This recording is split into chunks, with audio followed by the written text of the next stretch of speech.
এই রমাদানে মুসহাফ থেকে তেলাওয়াত করা যাবে কিনা, অর্থাৎ কোরআন দেখে দেখে তারাবি পড়া যাবে কিনা। সেক্ষেত্রে এর উত্তরে বলবো যে হ্যাঁ, কোরআন দেখে তারাবির সালাত পড়া যাবে, যেহেতু তারাবির সালাত হচ্ছে নফল বা সুন্নাহ।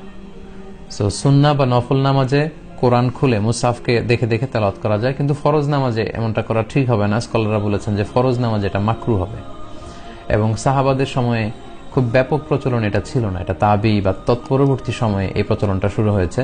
তবে আম্মাজান আয়েশা রাদিয়াল্লাহু তাআলা আনহার ক্ষেত্রে একটা বর্ণনা পাওয়া যায় যে ওনার একজন দাস ছিল যিনি তারাবির সালাতে ইমামতি করতেন, আম্মাজান আয়েশা সহ অন্যান্য মহিলারা পেছনে দাঁড়াতেন। সেক্ষেত্রে সেই দাস কোরআন থেকে দেখে দেখে তেলাওয়াত করত। তো এক্ষেত্রে সংক্ষিপ্ত উত্তর হচ্ছে, নফল সালাতের ক্ষেত্রে আপনি বিশেষ করে তারাবি কিয়ামুল লাইলে চাইলে কোরআন খুলে আপনি পড়তে পারেন, অথবা ইমাম পড়ছে আপনি ফলো করতে পারেন, কিন্তু ফরজ সালাতে এটা উচিত হবে না।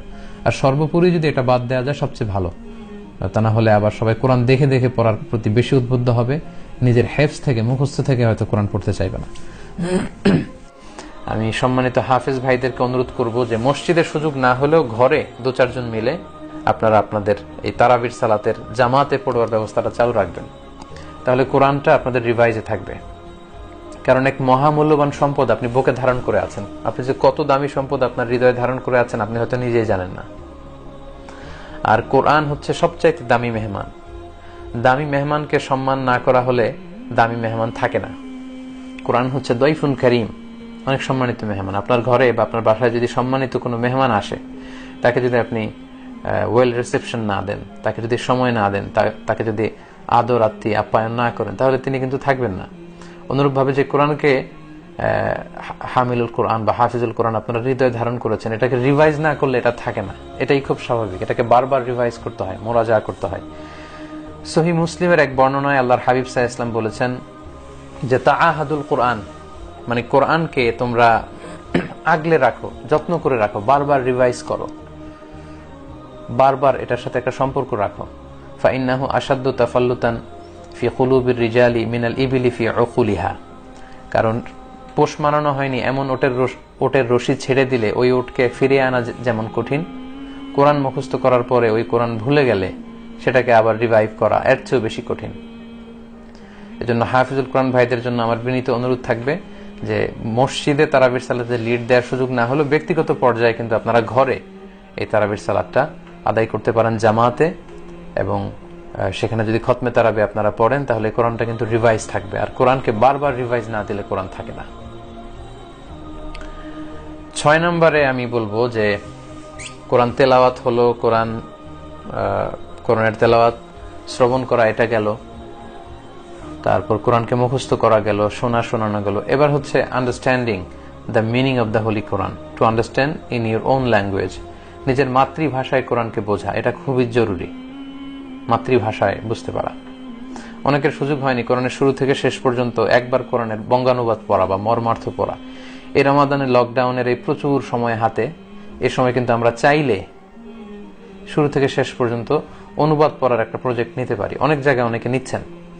সো আমি আজকের লাইভের মধ্যে দিয়ে উদাত্ত আহ্বান জানাই, যদি সুযোগ হয় একবার আপনারা পড়ুন। পাশাপাশি সংক্ষিপ্ত তাফসীর, যেটাকে তাদাব্বুর বলা হচ্ছে, অর্থাৎ বুঝে বুঝে পড়া, অনুধাবন করা, বা কোরআনিক মেসেজগুলো হৃদয়ঙ্গম করার চেষ্টা করা। কারণ কোরআন হচ্ছে জীবনযাপনের বিজ্ঞান।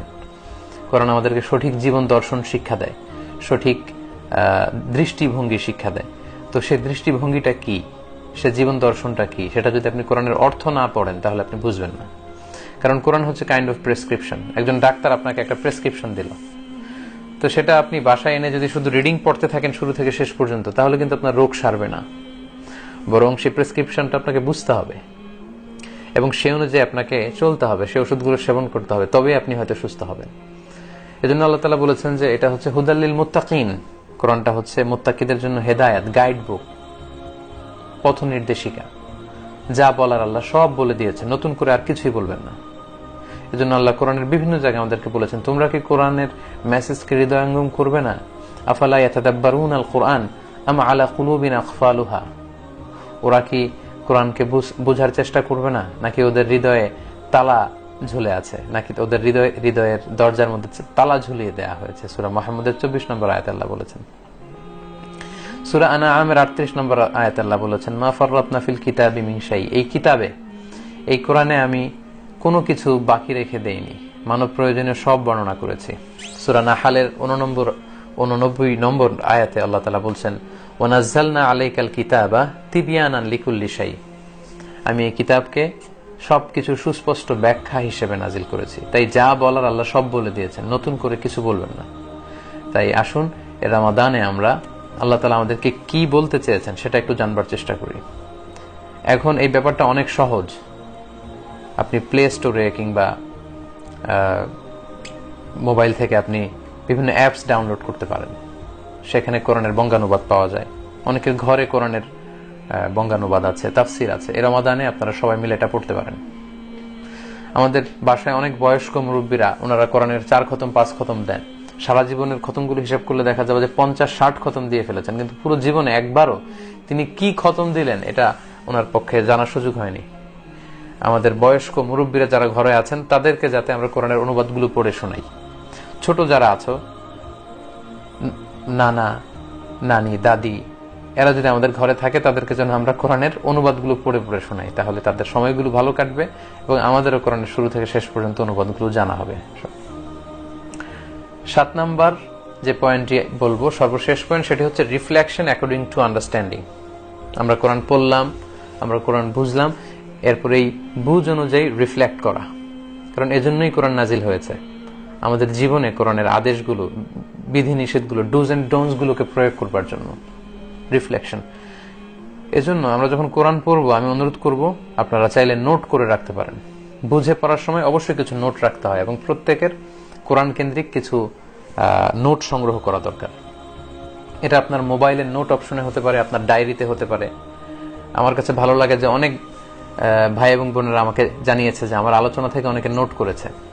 একজন আমাকে মেসেজ করেছিল, আমার মনে আছে যে হুজুর, আমি আপনার সূরাতুল মুমিনুনের আলোচনা শুনে একটা সুন্দর নোট করেছিলাম এবং সেই নোটের আলোকে আমি এক জায়গায় আলোচনা করেছিলাম।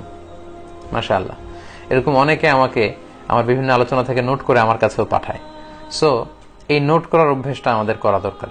আপনি যখন কোরআনের অনুবাদ পড়বেন কিংবা কোরআনের সংক্ষিপ্ত তাফসির পড়বেন, তখন বুঝে বুঝে পড়ার সময় কিছু নোট রাখা এটা দরকার। এবং সেক্ষেত্রে কোরআনের আলোকে নিজেকে সংশোধন করা।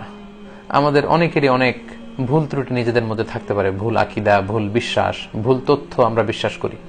কিন্তু কোরআনিক তথ্য যখন আমরা পড়লাম, সাথে সাথে আমরা আমাদের আগের ভুলটুকু সংশোধন করে আমরা কোরআনের আলোয় নিজেকে সাজাতে পারি। আর সর্বশেষ আমরা যা শিখলাম, আমরা যা বুঝলাম, এটা যেন আমরা অন্যের কাছে পৌঁছে দেই, সেটা যেন আমরা অন্যের কাছে পৌঁছাই। সম্মানিত শুধু এভাবে যদি আমরা রমাদান আসার আগ থেকেই আমাদের এই আসন্ন রমাদানটাকে কোরআনময় রমাদান করতে চাই, তাহলে এই বিষয়গুলোকে সামনে নিয়ে কিন্তু আমরা একটা চমৎকার কোরআনিক রমাদান কাটাতে পারি এবং আমাদের কোয়ারেন্টাইনকে কোরআন টাইম বানাতে পারি। আমি যদি পুরো আলোচনাটাকে সংক্ষেপে আরেকটু রিভাইজ করি, তাহলে প্রথমে আমি বলেছিলাম কোরআন নাজিলের মাসে আমাদের এই রমাদানের প্রধান সিলেবাস যেন হয় কোরআন, এবং এই মাসে যেন আমরা কোরআনকে উদযাপন করি এবং কোরআনের সাথে সম্পর্ককে জোরদার করার জন্য নতুন করে যেন আমরা একটু ভাবি। এবং আমরা বলেছিলাম যে সাইয়েদনা জিবরাইল আলাইহিস সালাম শ্রেষ্ঠ ফেরেশতা হয়েছেন কোরআন নাজিল করে, রমাদান শ্রেষ্ঠ মাস হয়েছে কোরআন পেয়ে, কদর শ্রেষ্ঠ রাত হয়েছে কোরআন পেয়ে। তেমনি আমরাও যদি কোরআনের সাথে সম্পর্ককে জোরদার এবং মজবুত করি, আমরা আল্লাহ তাআলার কাছে শ্রেষ্ঠ বান্দাদের কাতারে শামিল হতে পারবো। প্রথমে আমি বলেছিলাম যে তারতিলের সাথে কোরআন তেলাওয়াত করতে হবে। খতমের চাইতে, খতমের জন্য উঠে পড়ে না লাগে, গুণগত তেলাওয়াতের মান নিশ্চিত করা, ধীরে ধীরে পড়া তাজভিদের সাথে, যেমনটি আল্লাহর হাবিব সাল্লাল্লাহু আলাইহি ওয়াসাল্লাম থেমে থেমে পড়তেন। তারপর বলেছি যে কোরআন শ্রবণ করা এটা অনেক বড় সওয়াবের কাজ। আমরা বাসায় হালকা আওয়াজে শায়েখদের কোরআনের তেলাওয়াতগুলো ছেড়ে দিয়ে রাখতে পারি। এতে করে আমরা তালাক্কি করতে পারবো, কিভাবে ওনারা পড়ছেন সেটা ফলো করে নিজের ভুলগুলো শুধরাতে পারবো। তারপর বলেছিলাম যে কোরআন শেখা, শেখানো দুটি খুব ভালো কাজ, আমরা যেন এটা করি। এবং আল্লাহর হাবিব সাল্লাল্লাহু আলাইহি ওয়াসাল্লাম প্রতি রমাদানে জিবরাইল আলাইহিস সালামকে পুরো কোরআন তেলাওয়াত করে শোনাতেন, জিবরাইল আলাইহিস সালাম ওনাকে শোনাতেন। এবং হাদিস থেকে আমরা জেনেছি সাহাবাদেরকে আল্লাহ রাসূল সাল্লাল্লাহু আলাইহি ওয়াসাল্লাম কোরআন তেলাওয়াত করে শোনাতেন, যেমন উবাই ইবনে কাব রাদিয়াল্লাহু তাআলা আনহুকে শুনিয়েছেন এবং সাহাবাদের কাছ থেকে কোরআন শুনতে চাইতেন। তার অনুসরণে আমরা আমাদের বাসায় হাজবেন্ড ওয়াইফ, বাবা মা ছেলে একে অপরকে কোরআন শোনাতে পারি এবং অন্যদের কাছ থেকে শুনতে চাইতে পারি। পাশাপাশি আমরা বলেছি রমাদানে কোরআনের কয়েকটি সূরা যেন আমরা মুখস্থ করি, মুখস্থ করার প্ল্যান যেন আমরা করি। লাইভ চলাকালীন সময়ে কল না দেওয়ার জন্য আমি বিনীতভাবে অনুরোধ করছি, এতে লাইভ আসলে ইন্টারাপ্ট হয়। লাইভের পরে আপনারা কল করবেন। ছোট ছোট সোনামণিদের ক্ষেত্রে আমরা বলেছি যে কোরআনের শেষ পাড়ার ছোট্ট সূরাগুলো আমরা এই লকডাউনের স্কুল ছুটি যেহেতু এই সময় আমরা বাচ্চাদেরকে এই সূরাগুলো মুখস্থ করাতে পারি, তাদের কাছ থেকে শুনতে পারি। সম্মানিত হাফেজদের উদ্দেশ্যে আমরা বলেছি যে অনেক মসজিদে তারাবির সালাতে লিডিং দেওয়ার সুযোগ না হলেও আমরা ঘরে যাতে এই তারাবির সালাতে লিড দেওয়ার এই ধারাবাহিকতা জারি রাখি এবং বারবার যেন কোরআনকে রিভাইজ দেই, কারণ এক মহামূল্যবান সম্পদ আপনারা হৃদয়ে নিয়ে ঘুরে বেড়াচ্ছেন, হয়তো আপনারা টের পাচ্ছেন না। আর কোরআনকে বারবার রিভাইজ না দিলে সেটা থাকে না, সেটা ছুটে যায়। সম্মানিত শুধু এই কোরআনকে আমরা রমাদানে বন্ধু বানাই, বেশি বেশি কোরআন তেলাওয়াত করি, কোরআনের মাসে আমরা কোরআনময় করে তুলি আমাদের এই রমাদান আল মোবারক। এই কামনায় আজকের এই সংক্ষিপ্ত লাইভটি শেষ করছি। আপনারা আজকের লাইভটি শেয়ার করে দিবেন, শেয়ার করার মধ্য দিয়ে অন্যান্য ভাইরাও এই লাইভের আলোচনাটি শুনতে পারবে। সাদাকায়ে জারিয়ার সাওয়াব আপনারা থাকবেন। আল্লাহ তাআলা আপনাদের সবাইকে ভালো রাখুক, সুস্থ রাখুক, ঈমানের সাথে রাখুক। হাযা মা ইনদি ওয়াল ইলমু ইনদাল্লাহ আলাইহি তাওয়াক্কালতু ওয়া ইলাইহি উনীব। ওয়াসসালামু আলাইকুম ওয়া রাহমাতুল্লাহি ওয়া বারাকাতুহু।